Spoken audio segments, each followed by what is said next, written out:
took you so long? Jesus Christ. I had to sign back into YouTube. Who gives you my fucking YouTube? Get me on the fucking phone with you. Can you? so now we're all set. Okay, guys, we're back. We had a little Wi-Fi issue, but we're back. So, all right, we're all set. Here we go. Good evening, everyone, and welcome to another live edition of Top Rope Report here on TikTok Live and YouTube. I'm your host. Oh, and Spotify too, I believe. Correct, Greg? No. I don't know. All right. I don't know the right word I have. All right. I'm your host, the illustrious Mr. Trivia. Joining me every week, as usual, my co-host, my tag team partner, my best friend, the best in the business, the Noster Greg. Greg, what's happening? We are on Podmatic, though. So if you want to check out the show there, you can do that. Podmatic, everybody. Podmatic. So check us out. All right. So how's everything going? Oh, okay. All right. We're all set for Monday Night Raw to talk about. So if you're ready, let's go. All right. This week's Monday Night Raw came from the Centre Vietron in Quebec City, Quebec, Canada. They were in Montreal on Friday, and they were in Quebec on Monday. And in true Top Rope Report fashion, editing Monday Night Raw is led off by the illustrious Mr. Trivia, and this week's opened up with CM Punk coming to the ring. Trivia, you're up. All right. Thanks, Greg. Yeah. After I talked with you about this promo and I had told you the original grade I gave it, I went back and watched it again. And yeah, I decided that the grade I gave it, I shouldn't have gave it. So I ended up changing the grade. I mean, Don't let me talk you out of the grade, man. no, no, but I mean, you were right. I just went by, I was all excited because I had CM Punk and LA Knight in the ring together and back and forth with the mic and everything, and and all that other stuff. So, but yeah, I mean, it was okay. I mean, CM Punk says he's got a Seth Rollins problem, and I think he's got more than a Seth Rollins problem. I think he's got a Braun Breaker and Paul Heyman problem as well. But yeah, but I mean, I thought it was okay. It was a decent way to start off Monday Night Raw. Kind of figured that what's their name called? Division. Once they came out, Braun Breaker and Bronson Reed, I kind of figured I'm sitting there like, well, okay, we're going to end up somehow having a tag team match. So, and then, Bronson Reed with the sneakers around his neck, now known as the Shula Fala, which I had to die laughing when I heard that. But, yeah, but I thought this could have been a little bit better. I gave it a B-. Okay. Yeah, I thought it should have been a lot better. I mean, CM Punk came out, kicked off the Monday Night Raw to a huge ovation. And he didn't waste any time addressing Seth Rollins, kind of saying how he felt like he let his fans down at SummerSlam. Really, the disappointment from MetLife will only help fuel him to regain the title, and reiterated his hatred for Seth Rollins. He then said that he was just trying to be the next CM Punk. Then LA Knight interrupted a huge ovation, joined CM Punk in there, and they screwed him. Mr. Champion warned against him getting involved in his business. And, they went back and forth. Then that's when Heyman, Reed, and Braun Breaker came out, which then laid out the main event for the evening, which would have been a tag team match.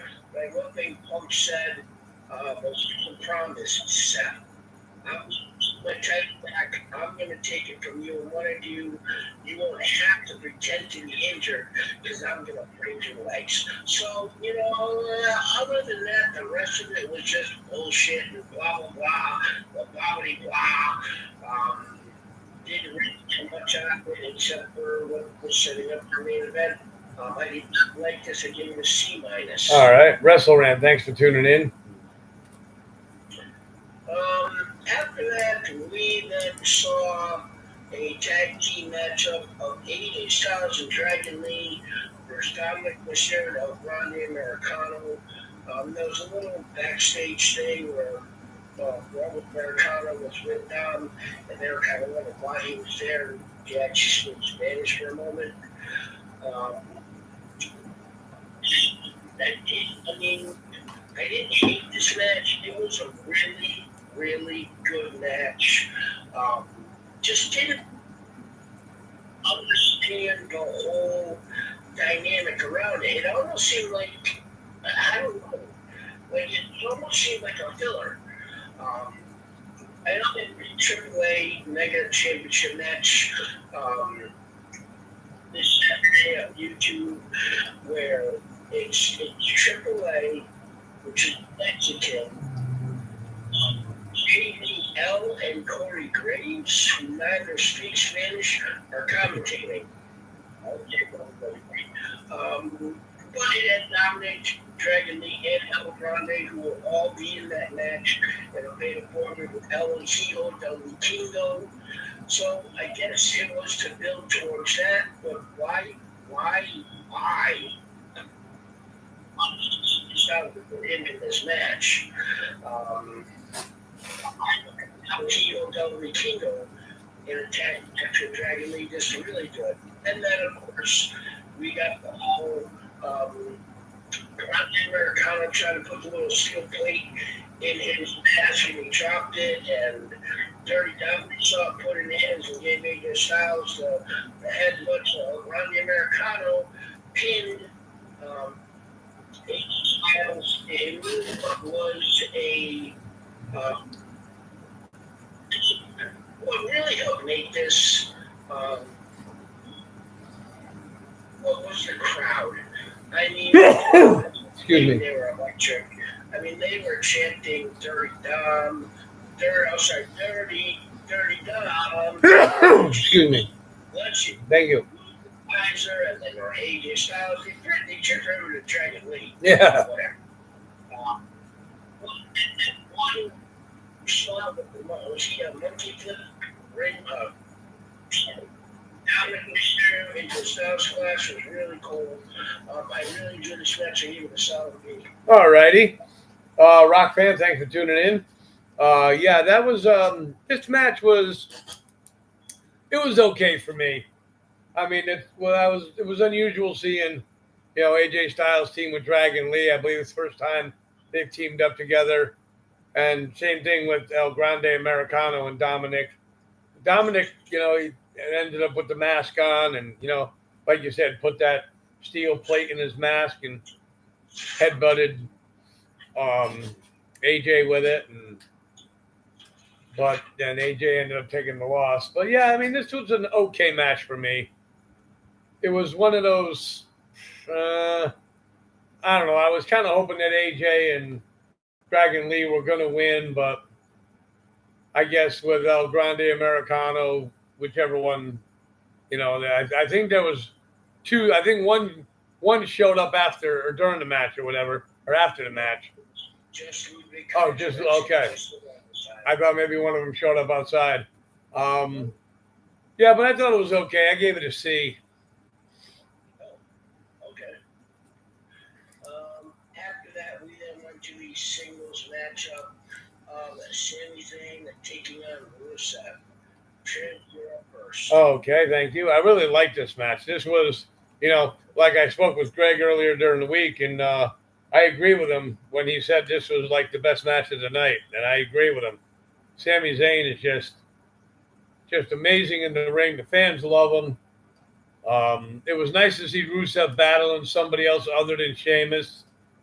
Sheamus made the promise that he wasn't going to interfere during the match, which he didn't. He went after Rusev after the match. Excuse me, which kind of makes me think we might see something between these two um, coming up on the 31st, Clash in Paris, but it all depends on what WWE is going to do. But yeah, I enjoyed this match. I thought it was really good. Sammy just showing, that he can still hang with the best of them. I mean, he's not that old anyway. I mean, he's been in the business. Yeah, business. Okay, he's been in the business many years, so he's had his share of wars with everybody. But against Rusev, I think this is the first time, um, either in a long time or the first time ever. I think I've seen these two hook up, and it was actually a really good match. I enjoyed it. Maybe looking forward to seeing another match between the two of them again. I gave it a B plus. I don't think we'll see another one between the No? two of them. Okay. Already. Well, okay. No, I said I gave it a B plus. Right. And then I said And you said something. no. When you said I don't think we'll see another match between the two of them, I said okay. Oh yeah, well only because of what happened at the end of the match, so you didn't even mention. Oh, Well, before he talked about he wanted a heavyweight, a world championship shot, same thing. And Adam Pearce said, well, winning over over Rusev would go a long way, give him something to think about. Did you know that Sami Zayn is 2 years older than Rusev? no, I didn't know that. Sami Zayn is 41 and Rusev's 39. Wow. The match it was doing, and I mean, anywhere in Canada, like CM Punk in Chicago, the crowd is absolutely nuts. Rusev, man, he is ridiculously good at egging on the crowd and really pissing them off. They should really do more often because, a better antagonistic heel than he is. It was really good. The match itself was 9 minutes and 48 seconds, and at about 9 minutes and 40 seconds, the MFPs came out, dragged Sami Zayn out of the ring, beat him down. So, taking, title opportunity that he covets, maybe taking it away from him. So I think pretty much, not in stone, but maybe in dark pencil, that target race that Sami Zayn will be feuding with Solo Sikoa and the rest of the MFTs going forward. But I really thought this was a fun match, and it's always a match just like the last match. The crowd really did it, really helped elevate the match. I give it a B plus as well. All right. Is John still a wrestler? I don't know, Andre. Is John who? All right, we saw earlier in the match, earlier tonight, it was announced that Naomi was not medically cleared to compete. And after a little thing backstage, we then had a singles matchup of Roxanne Perez against Io Sky. I love to see go right on into it. Before entering the arena, Io Sky declined any backup or any help from Kairi Sane and Asuka. Much to the, chagrin of the ladies of the we got a really good match. I mean, I think anything in Io Sky is going to be good as far as the match goes. But I'm telling you, this Roxanne Perez, I mean, yes, she's still very young. She's still 24. No, she's only 23. So she's still got a long way to go. But I'm telling you, in 2 years, this young lady should be positioned to be one of the leaders. Talent, and I think she really is that talented. And I have that here. They had some great in-ring chemistry. But the continual interference from Raquel outside really took away. The story finish bogged it down a bit with Asuka and Kairi Sane interjecting themselves, causing Io Sky to lose. This quite possibly could have been an A- match, if not for all the outside the ring shenanigans. I gave it a B. Okay, yeah, I totally agree. When she told Asuka and Kairi Sane, she didn't need their help outside the ring during the match, Asuka kind of like stormed away, and I'm thinking to myself, well, maybe this could be the start of something that might happen between these three. I mean, are we going to see a turn somewhere? I don't know, but I just thought this was a really good match. Roxanne is just amazing on the main roster, and Io Sky. Well, she's a former champion. She's one of the best in her own right. But yeah, I just thought this was a really good match. Like you said, without if it wasn't for all the interference, I think this had the potential of an A- match as well. But I thought it was a really, really good match, right up there with the Sammy Rusev match. I gave it a B plus. Okay. On to the next matchup, which was a singles matchup for the Women's Intercontinental title. And it was Becky Lynch defending against Maxine Dupri. Rick, you're up first. Okay, thank you. Yeah, this match went a lot longer than I thought it would. Maxine, she looked okay for somebody who's still new, still kind of green, hasn't been in the ring in a while. We haven't seen her in the ring in a while. But yeah, I mean, she looks pretty good. And then once reality set in and Becky got the gears going, she took over from there and put the armbar on her, and didn't take long for Maxine to give up. Natalya was all up in Becky's face, and I wouldn't be surprised. I think we're seeing something with Becky and Natalya next week. I'm not sure. I think that's what they said, but we'll chat. We'll see when next week rolls around. But yeah, it was an okay match. I mean, I thought that Maxine did pretty good for where she stands as far as her and Becky go. I gave it a C plus. Okay. Yeah, this match. I mean, it was what it was meant to be. A cocky, overconfident champion, not taking her challenger seriously. To some point in the match, the challenger looks like they might have a chance, but really, no, they didn't ever have a chance. I mean, the whole match. I mean, you had outside the ring with Natalya. I didn't need that either. I mean, it was a 5.5 minute long match. And once again, like you said, she ended with the disarm her, and it was in for maybe 3 seconds before Maxine tapped. And then Natalya, yeah, there was nothing. I mean, you can see that Maxine's been putting the work in to really get some type of craft in the ring. So that's the only positive I can say.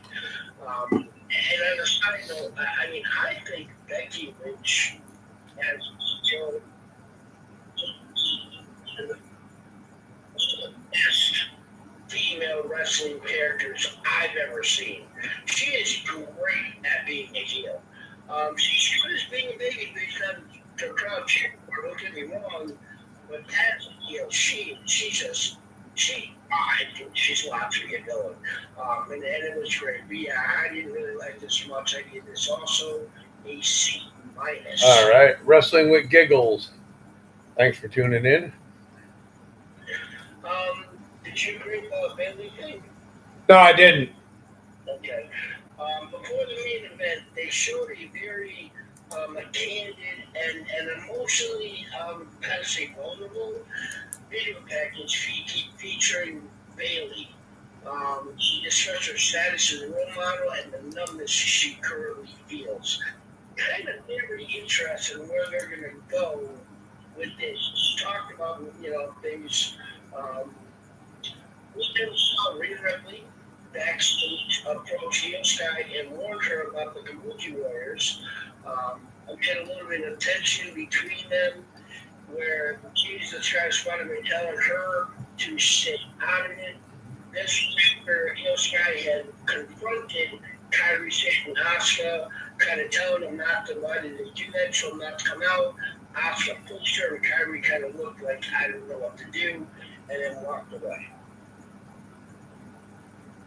We then went to the main event of the evening, as it was the tag team matchup of CM Punk and LA Knight against Ron Breakker and Bronson Reed.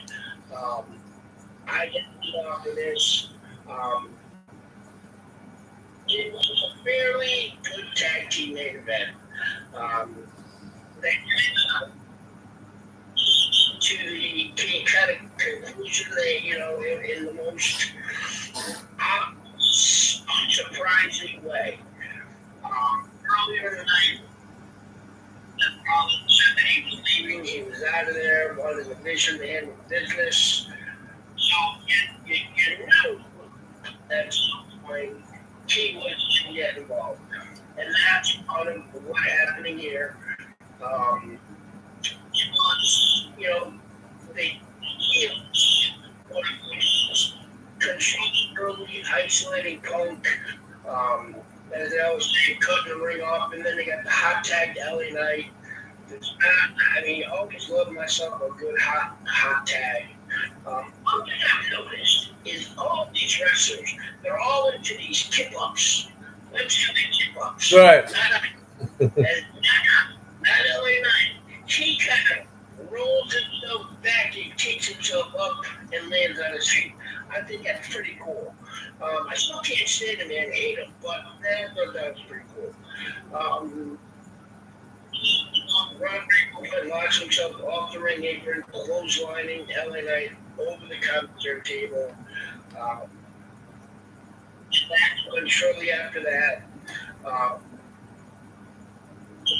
Punk got the tag, and that's when shortly after that, Seth Rollins and drawing disqualification, so Breakker and Bronson Reed lose.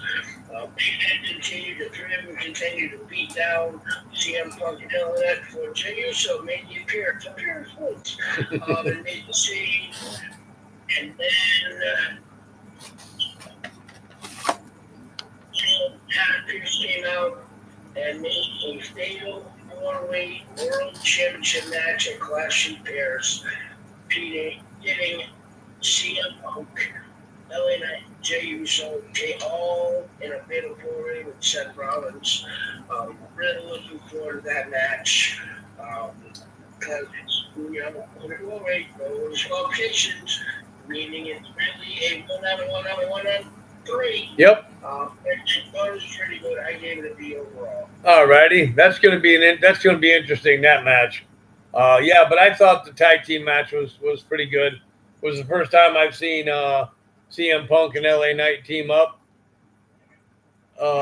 It was just a match where, I mean, there really wasn't going to be decisiveness in the match. I mean, it was just one of those, okay, everything just a pure six broke out, which kind of expected with those guys. But yeah, when Adam Pearce came out and said that they were going to have that fatal four-way, I'm like, all right. Even though I'm still thinking, Seth Rollins is probably going to win the fatal four-way.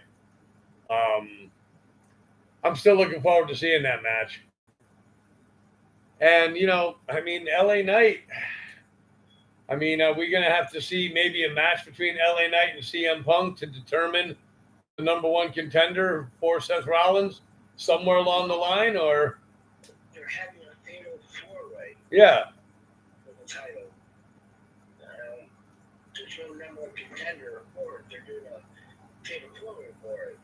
Okay, well, he might want another match somewhere along the line, and Oh, okay. they might ask each one might ask for another match, and they probably figure the only way they can do that is to put them together in a match for a number one contender. So, but yeah, I thought it was good. I enjoyed the end of it. It was a good way to close out Raw. I gave it a B plus. Okay, so overall, Overall, yeah, there was a few dull spots. Like I said, I could have done without the Maxine Dupree and Becky match, but it was okay. And the thing with AJ Styles, I really didn't care too much for it. But overall, I gave it a B. okay. Overall, I gave it a C plus. I mean, the good did outweigh the bad, but the main event beat down, locked things down. Um, Alrighty. Overall, C plus. Okay, that was our Monday Night Raw recap. We hope everybody there enjoyed it. Right now, we are going to go to my favorite part of the show. We hope everybody out in TikTok land will enjoy it as well. It's Nuggies News. So, Greg, what do you got for us? Hold on, something here. Okay. So first of all, let's start out with a little bit of injury news. As we know, or we don't know, if you don't know, you know now again. Naomi has been was removed from a world championship match with Io Sky. It is now being labeled on Wikipedia as the World Business TBA versus Stephanie McCare. So WWE takes over the match on Raw, takes it off of the promotional poster and everything for Clash of Paris. It's only 2 weeks away. So she got to pivot quickly here. But let's go back to the Naomi thing. They are really keeping this tight-lipped as to what's going on with her. I mean, everybody looks spaghetti noodles at the wall to see which one sticks. In any way, no matter what it is, if it's anything long term and that the strip of her title, I I'm not a Naomi fan, but I really feel sorry for her, bad for her. Because she's really put a lot into this character change and is really doing very well with it. She got the cash and she got the title, she defended it, and it's really a shame if she winds up losing. But they have to take the title. Like, what do we do? Like, could you just say, Rhea and Io, you fight it out? Do they keep it vacant and have, I don't know, a battle royal, a little quick 2-week tournament, see who faces Stephanie McCare for the vacated title? Give me Mr. Trivia's thoughts and ideas of what you would do. That's a good idea. I would have like a 10-woman battle royal or 12-woman battle royal. And then the winner of that battle royal will go against Stephanie McCare for the vacant championship, which I think would probably be the best way to handle that. Okay. So on Monday Night Raw for the women, we have. All right, so can you tell me yes or no if they're in the battle royal? Asuka. Yes. Bayley. Yes. Ivy Nile. No. Oh, okay. Io Sky. Yes. Harry Singh. Yes. Lyra Valkyria. Yes. Maxine Dupree. No. Natalia. No. Nikki Bella. Yeah, we'll put Nikki in there. Okay. Raquel. Yep. Rhea. Yes. Roxanne. Yes. That's only 9. Oh. Okay. pushes the IC title, IC champion. I would put Becky in there, yeah. Okay, so that would make 10.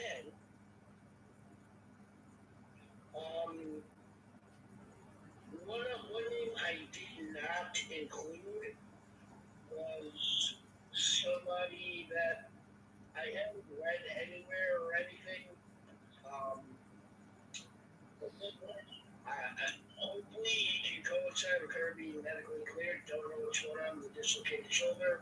Looking at the timeline that, Google says for the injury, she should be able to at least do physical things. I don't know about wrestling. On other news, can life be any worse for Charles Robinson? I don't know why. First he gets land-based and flattened by John Cena. Then referee Charles Robinson was bit by a bat and is recovering in the hospital. He posted on Instagram, great way to start the morning, 2 a.m. They got bit by a bat. That's right, a bat.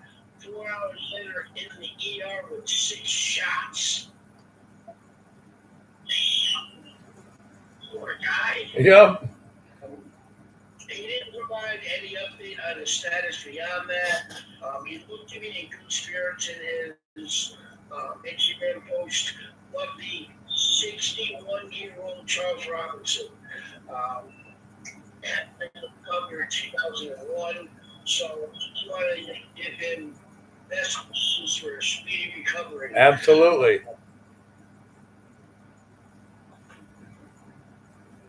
All right. So, another little thing out there that really kind of confusing, and are Karrion Kross and Scarlett still part of the WWE?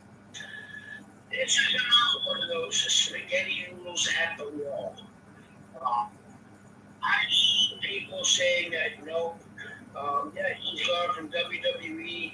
They put Charlotte put they're now, she posts on Instagram that they're ready. They're open for outside of WWE bookings.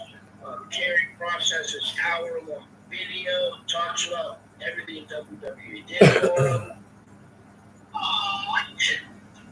There are others, Wrestling Observer Radio, our friend Melcher, he believes that it hasn't re-signed with WWE, that he's going to, and this is all part of the storyline. And I've seen others suggest that, you know what, he's going to start showing up at every Monday Night Raw in the audience, quote unquote, getting fans to cheer, we want Kross, we want Kross, we want Kross, till finally he's re-signed by Kross. So, Hey, Gannon. in your opinion, would it be a mistake for WWE to not re-sign Karrion Kross, or was too little too late? The last 6 months of your 8-year run in WWE doesn't erase the first 7.5 years of WWE. I think it'd be a mistake if they didn't bring him back. I mean, look, look what they did with R-Truth. I mean, I know there's like apples and oranges there, but I mean, if you're gonna bring R-Truth back from the crowd consensus, then do the same thing if there's a crowd consensus for Karrion Kross. So. Yeah, the one thing that I look at is as I pull up his career, he started with the WWE in 2019, so it's been 6 years. No, sorry, 2020. Oh, it's only been 5 years. Okay. So, yes, I loved Karrion Kross. I think Vince McMahon, pardon my Edge fucked that man up when he brought him to main roster and put him in a skirt and a gladiator hat. Helmet. It just was the dumbest thing for them to do. And I really still think to this day that really, really screwed things up for him. If they had just brought up the Karrion Kross that he is now, which was the one from NXT, I think his future in WWE would have totally different. Yep. Sometimes Vince McMahon gets it right, and sometimes he gets it really wrong, and that was one of those ones that was really wrong. So, if you listen to the show avidly, you know that Mr. Trivia and Mr. 24/7 and myself were flabbergasted and confused as to why Brock Lesnar wasn't really brought up or shown up this past week on SmackDown. Well, don't get your panties in a wad there. According to WrestleOps, WWE is advertising Brock Lesnar for the September 12th SmackDown in Norfolk, Virginia, and the September 19th SmackDown in Toledo, Ohio. And according to rumors, there is a Saturday night's main event planned for September 20th, which is the same night as AEW's All In, All Out, All Under, All Up, whatever. It fucking more rituals are premium. I don't know. Right. They may be looking to have a John Cena, Brock Lesnar Saturday Night Main Event to try and compete with AEW's second biggest pay-per-view of the year. Does this make sense? Yeah, I think it does. Okay. I mean, build something up with Brock and John Lesnar. Build something up with Brock and Cena. You know, don't just throw the two of them in there. I mean, sure, they can still go if you just throw them in on a minute's notice, but I'd rather see a little build up. So, to help promote a match you don't plan on doing until the middle end of September, you can bring Brock Lesnar in to close out SummerSlam. And then 6 weeks later, it's stupid. It's stupid. What they just could have done was just had Brock Lesnar show up on September 12th and F5 John Cena then. Okay, yeah. And then challenge, and then on the 19th, he could accept it and boom. We didn't have a match for Saturday night's main event. Okay. I can see that. As they like to say, clickbait. Let's just see how many likes we can get on YouTube. Right. With this moment of Brock Lesnar coming down, looking more like a caveman and a farmer than he has in a decade. All right, let's get to some rumors here. Hey, Fred. If you can buy or sell these rumors. Okay. Apparently, The Rock is eyeing a quote-unquote second WrestleMania. Wants to have the show in Saudi Arabia. I saw that WWE might do a quote-unquote second WrestleMania, meaning a two-night, 8-match night each night in Saudi Arabia. I'm buying it. I think they'll do it. In my eyes, if they do it, there's only one reason why they're going to do it. Why? Money. It makes no sense for me for them to do that. I mean, the limit is supposed to get, it's supposed to get from Saudi Arabia. I mean, I don't know. Do I want to have a second WrestleMania and have it in Saudi Arabia? And I don't need a second. I don't need a show in July, a two-night show in Saudi Arabia where it's 112 degrees. And women totally dressed head to toe because they can't show any skin because of their culture. It wouldn't be fair to them to make them compete, something like that. I just think it's just about the ultimate dollar, not about what's best for the wrestlers. True. Irish Rumor. Wrestling Radio is reporting Ringside News that the current North American Women's Champion has garnered high praise backstage and is being eyed for promotion to the main roster, and that is one Sol Ruca. Oh, I'm buying that. If there's anybody that needs to be on the main roster, I believe it's her. Would she be coming alone? Yeah. Okay. I think so. Well, that's what I'm asking. I didn't ask you to give me what I want or what I think. I want what you think. Yeah, I think she will be. So nobody's already showed enough to come up to the main roster with her. No, not yet. Okay. All right. I respect that. I disagree, but I respect that.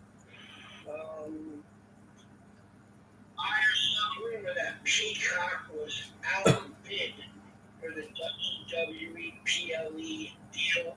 As the deal breaks down, ESPN is paying approximately $325 million a year for all the PLEs, and Peacock, which is part of NBC Universal, only offered in the neighborhood of $275 million per year, meaning $5 difference. 5 years is a little bit of change. Well, I'm buying that. Yeah, I mean, it's nice to see that they actually allowed them to be, just didn't take the first spin and run with it. But, I mean, to me, if you're with somebody, for a long time, like WWE's doing with Peacock, like in a relationship, you're with somebody, you don't just leave. You give them a reason why you're leaving, and give them the opportunity to bring you back. So I find it hard to believe that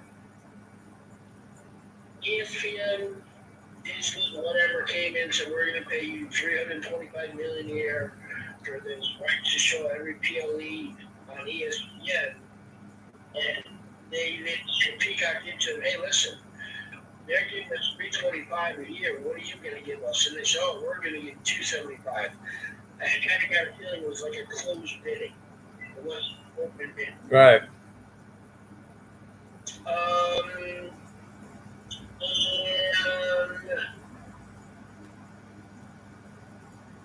I pulled up a WWE power rankings list. The top 10 men and the top 10 women in WWE. I will give you their rankings, and then we're just quite frankly, we're going to pick them apart. Okay? All right. Now, Liv Morgan and Bianca Belair were not included on this list because they missed significant time this year due to injury. So at number 10, they have Julia. At number 9, they have Bayley. At number 8, Lyra Valkyria. At number 7, Stephanie McCare. At number 6, Charlotte Flair. At number 5, Becky Lynch. At number 4, Io Sky. At number 3, Naomi. At number 2, Tiffany Stratton.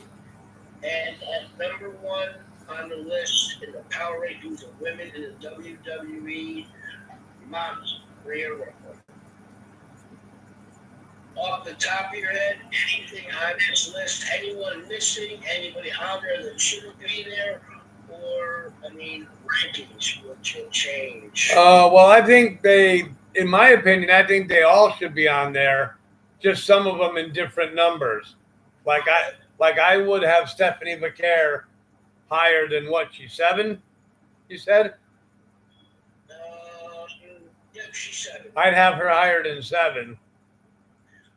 So where did you down? Charlotte, Becky, Io, Naomi. I would Ripley. replace her with Naomi. So you put her 3 in Naomi, and then where did you put Naomi? I'd put Naomi at 5. Okay, all right. So then would you knock Becky and Charlotte back 1 each? Yep. Okay.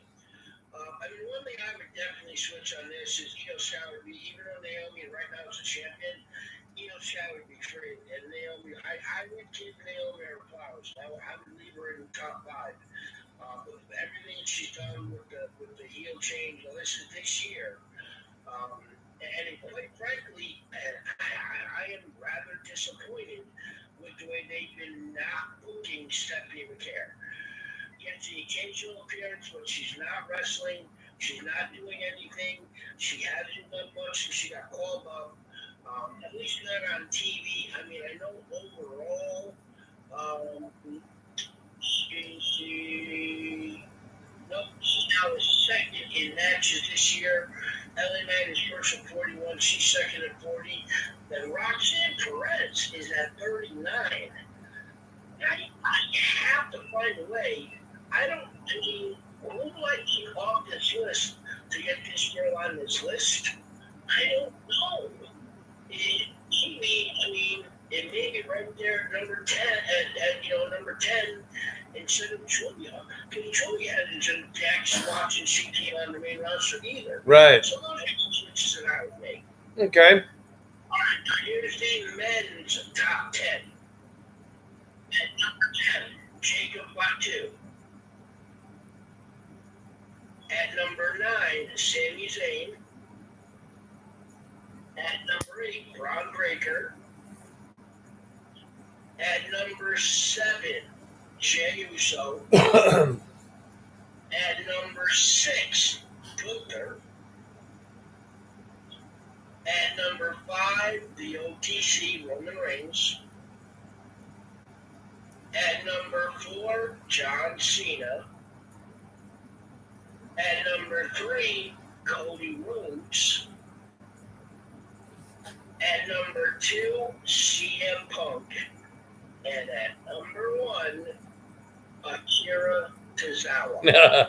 Freaking Rollins. Trip, tell me what's wrong with this list. No Randy Orton. Okay, I don't think he deserves to be in the top 10 over any of these guys. I'd put a Damian Priest on this list before Randy Orton. Wow. Well, Randy Orton, keep scrolling. I'm all the way down to Akira Tozawa. There's still no Randy Orton. Oh. He wrestled in 17 matches. Well, why? What's wrong with the list? Randy Orton's only in 14 matches, dude. Oh, okay. Well,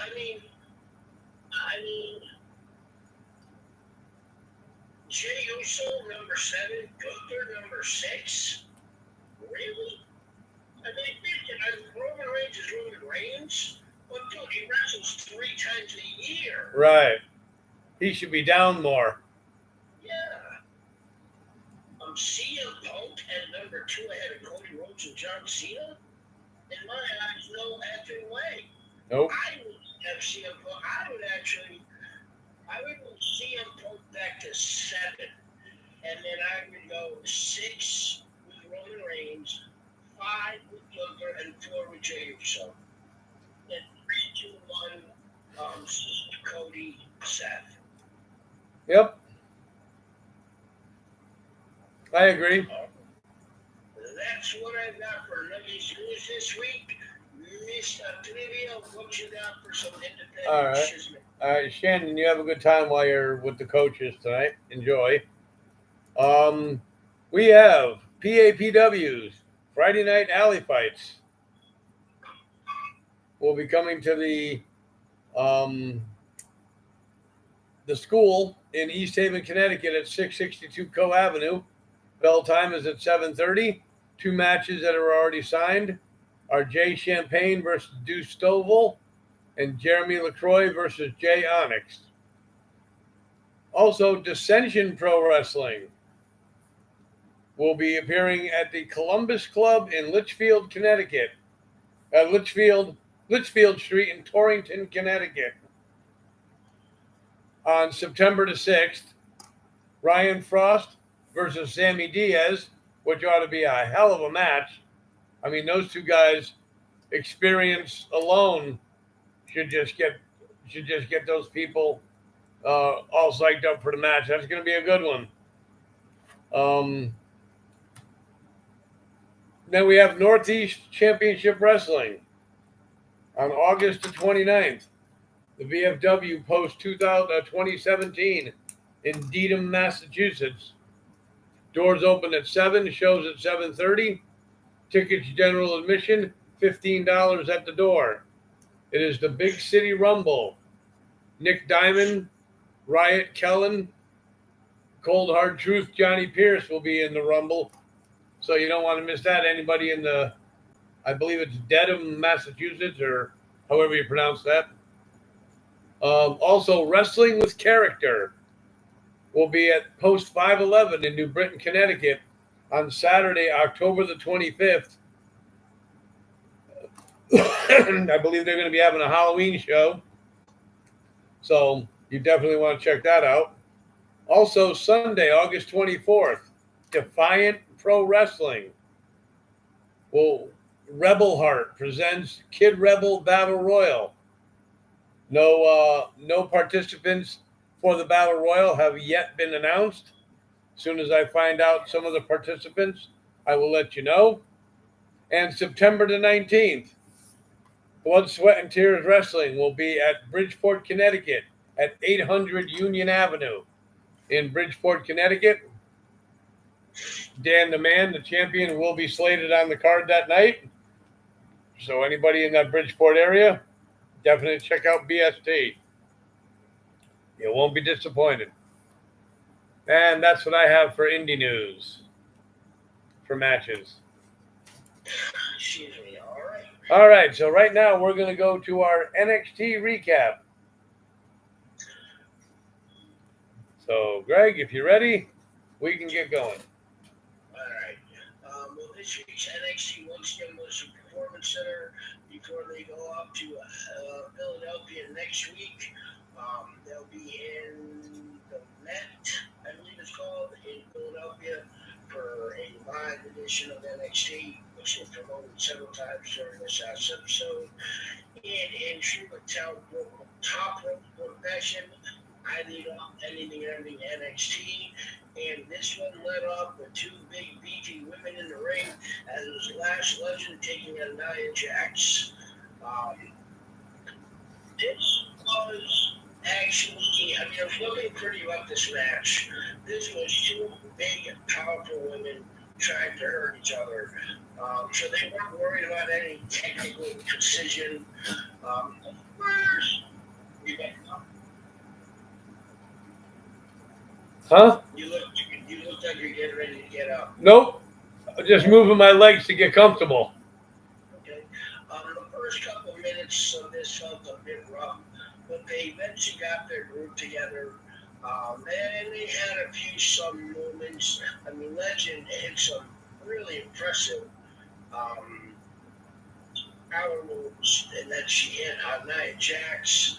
I mean, who would have thought that you would see, Nia Jax using a guillotine or Lash Legend slowly lifting Jax off the mat.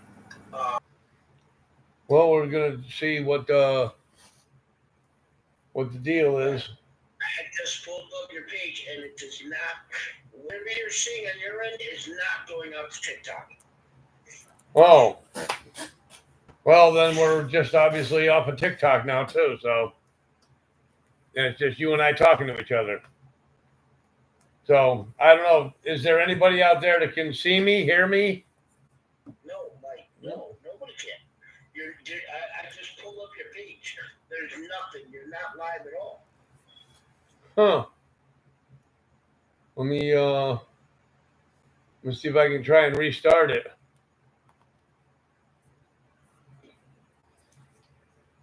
Let's see. Oh, okay. YouTube's back up. That just pops right back on.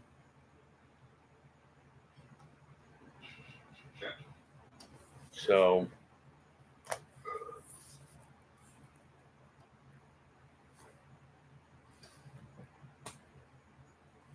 yeah, this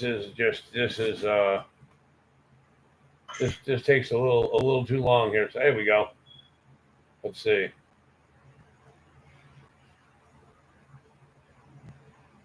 Just don't worry about putting in the other stuff. I'll just hit the go live button and see what that does.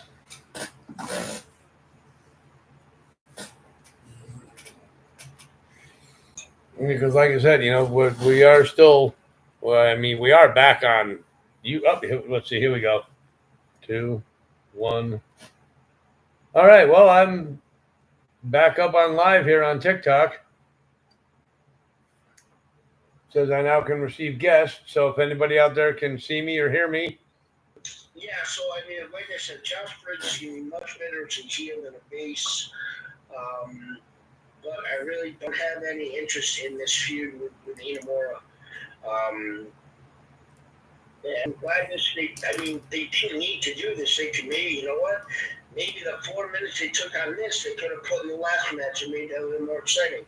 I gave it a D. Oh, okay. Yeah, I didn't care too much for this either. I mean, Josh Briggs and Inamura could have done a little bit better. Something, it just didn't do anything for me. This is going to be one match where, I mean, I don't care if they battle it out against each other because I really don't care who wins. But I thought they could have, like you said, I thought they could have added the 4 minutes, to the main event to make it a little bit more interesting. But yeah, I mean, Inamura, he's got his own style. Josh Briggs has got his own. I was really surprised when I found out, when I saw the two of them had split, because I actually thought that they did okay as a tag team. But yeah, I gave it a C-. Okay.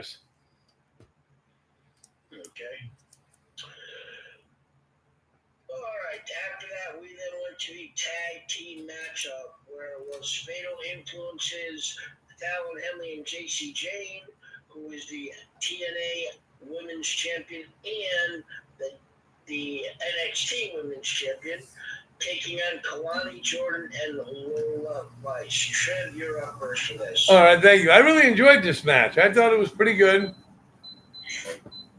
I mean, I think the right team won. Kalani Jordan and Lola Vice, they actually looked pretty decent as a tag team. And Fatal Influence, well, there's still going to be some dissension in the ranks with them. I'm waiting for them to implode pretty soon.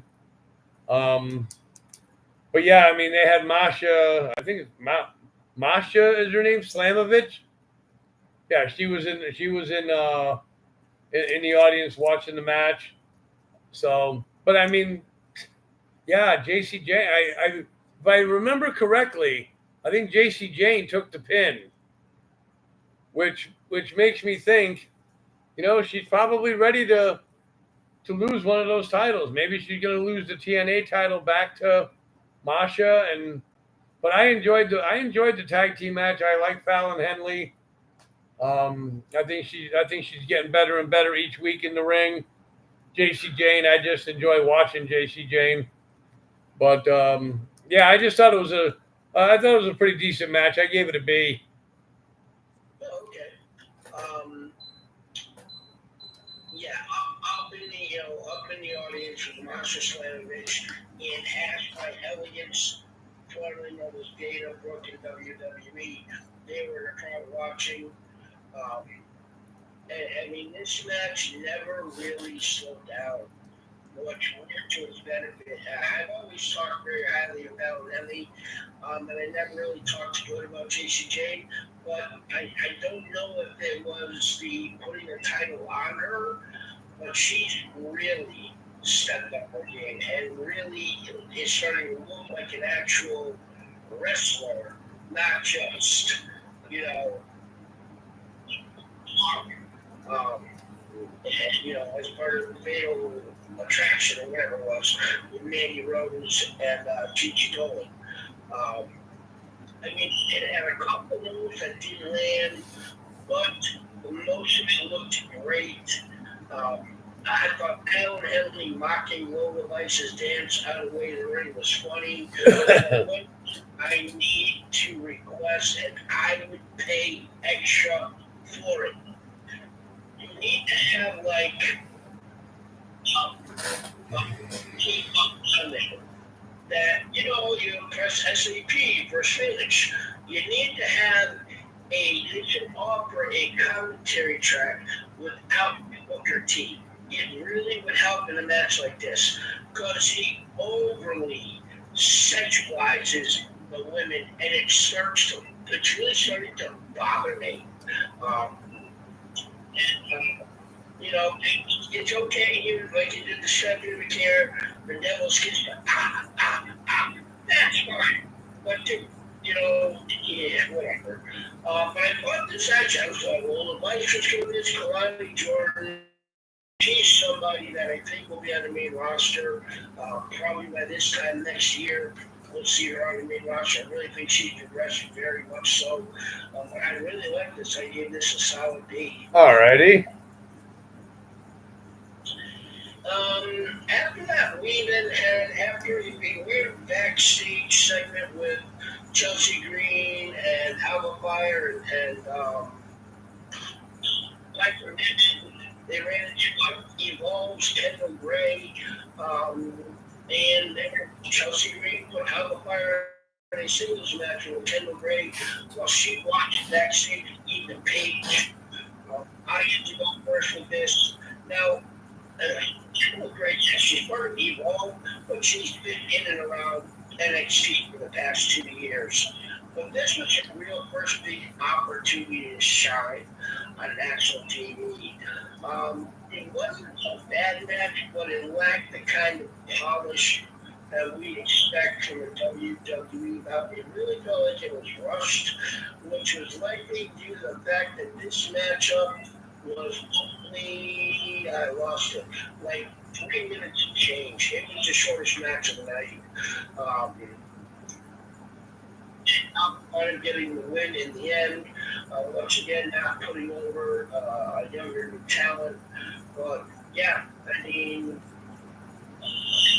Ethan Page came out, and then at the end, him and Tavion Heights exchanged some things, and Tavion, led to having Tyron Steele coming out the Olympian, coming out, putting everyone in the ring, which was a dumb ending to a bad match. I gave it a C-. Oh, okay. Yeah, I definitely agree. I mean, when I first saw her backstage, I went, hey, that's the girl from Evolve. And then Chelsea Green called her Kendall Blue. And then she had to correct her and say, no, it's Kendall Gray. But yeah, I think she'll make some waves in NXT down the road a ways. I thought that this match could have been a lot better than what it was because Alba Fire is, she's no slouch in the ring. She can handle herself in the ring. I guess it was just because, the competition she was in there with. But I really think that the ones on the main roster should really start putting over the younger talent a little bit more. Make it, a little bit more exciting for them. And with Chelsea Green there, I thought it was great. Um, Ethan Page, he coming out, and then him and um,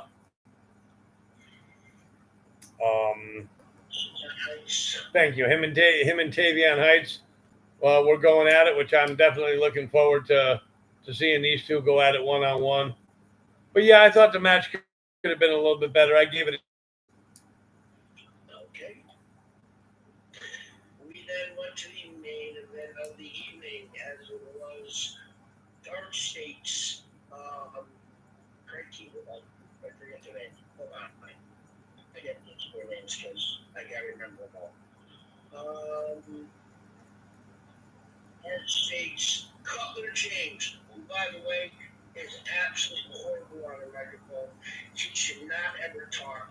They should make him a mute. Dion Lennox, Osiris Griffin, and Saquon Sugars took on the unlikely person of Javon Evans, Ola Benny, Trick Williams, and TNA's Mooks. Yeah, unlikely combination is right. I mean, these were just eight guys just going at each other. I really enjoyed this match. It was actually nice to see somebody dish it out with Dark State instead of just Dark State dominating everybody that they go in the ring with.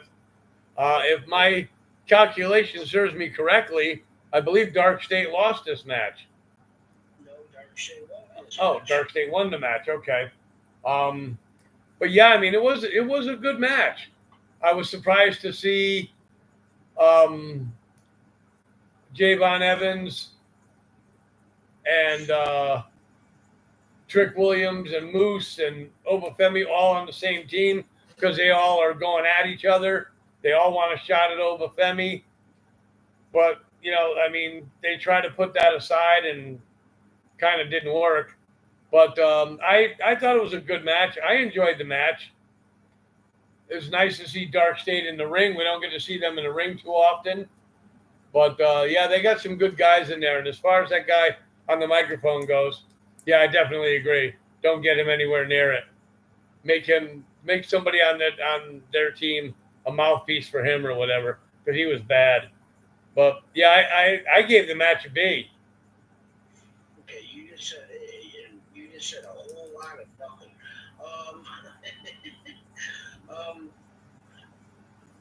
So, I mean, as soon as it felt right, Javon Evans jumped on the top of Dark State to kick off this huge brawl with everyone.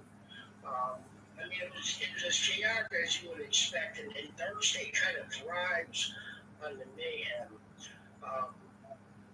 There was that point where Moose and Obafemi threw Trick Williams over the top rope on everyone. That was a fun spot. It was more about making sure everybody got some kind of ring more than anything else in this match. There was a lot of quick tags. Everybody had some decent action. Some miscommunication led to the baby faces taking each other out. There was a splat, there was a spear, there was a kick, there was a miss, which allowed Dark State to target the only man left in the ring, Javon Evans. Williams could have got involved, but he opted to just stand outside the ring rather than going in and saving his partner. They gave Javon Evans their I say, shield style powerbomb instead of two guys lean up on one, the two guys throw to the other two, and that's how Dark State wound up coming out with a win. Which is landing on Evans with a leg drop looked brutal. Everybody was looking really supposed to be in that part. And one little side note, I will say, when Obafemi comes across, he absolutely need to keep him the exact same way with the same entrance and everything. It is perfect for him. The way he walks, the shoulders going back and forth as he walks. If you take that away from him, just keep it in NXT. But I thought this was a good, solid match, a good way to end the show for once.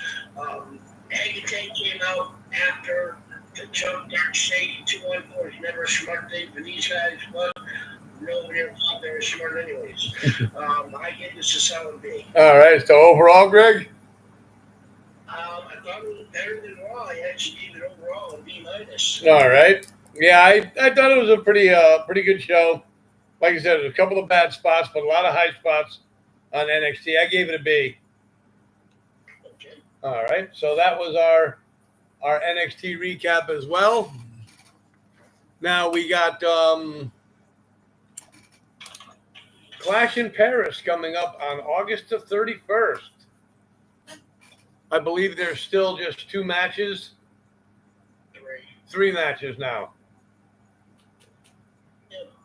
Okay. A singles match, John Cena versus Logan Paul. Somebody versus that women's champion the Women's World Championship. And then a day before World Heavyweight Championship match, CM Punk versus Jey Uso versus LA Knight versus Division. It's officially listed as Seth Rollins, but you know Breaker and Reed will be involved. Of course they will.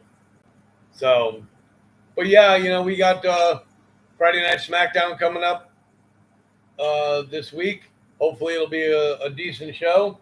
Maybe we'll get another match or 2 off that show for Clash in Paris.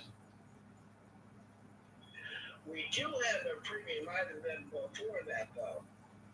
We do? Heat Wave. Oh, NXT Heat Wave, correct. Last week, we talked NXT. We can't ignore it. Correct, Heat Wave. What do they have? They actually have a really good, so far, the makings of a pretty good card for next week's show in Philadelphia. Like I said, that's going to be at the Met Philadelphia. Next they have for this are Trick Williams versus Javon Evans in a number 1 contenders title match. A 6-women tag match. Fatal Influence, Val Henley, JC Chain, and Jasmine Nix against the Elegance brand, which is Ash by Elegance, which is Dana Brooke, and 2 others. Heather by Elegance and M by Elegance with their personal concierge.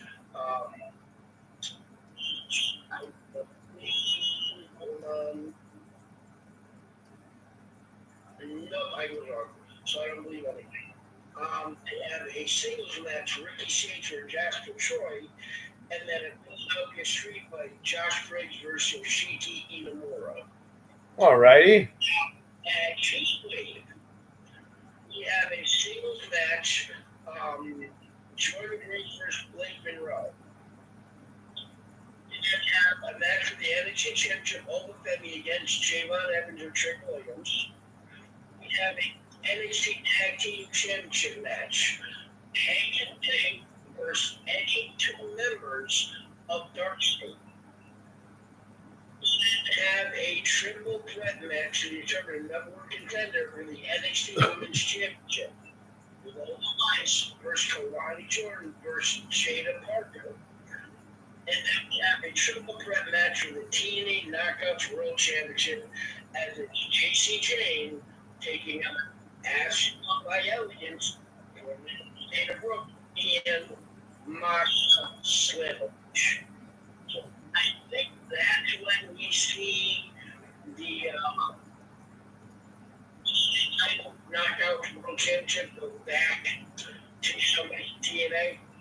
Now you said Ash by Elegance is formerly Dana Brooke?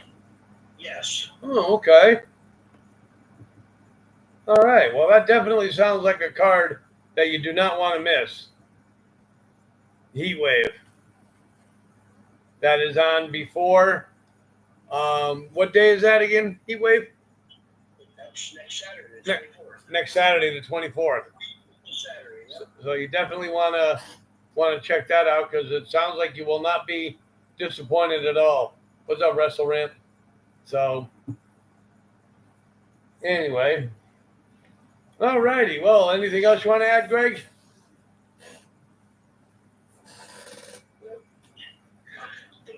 starts till 7:05, and they're already telling me it's in a relay. The Yankees and Twins. Oh, okay. So, all right. Well, on behalf of the Nokester Greg, this is the illustrious Mr. Trivia for the Top Rope Report, saying thank you all for tuning in, and we'll catch you on Sunday. Later.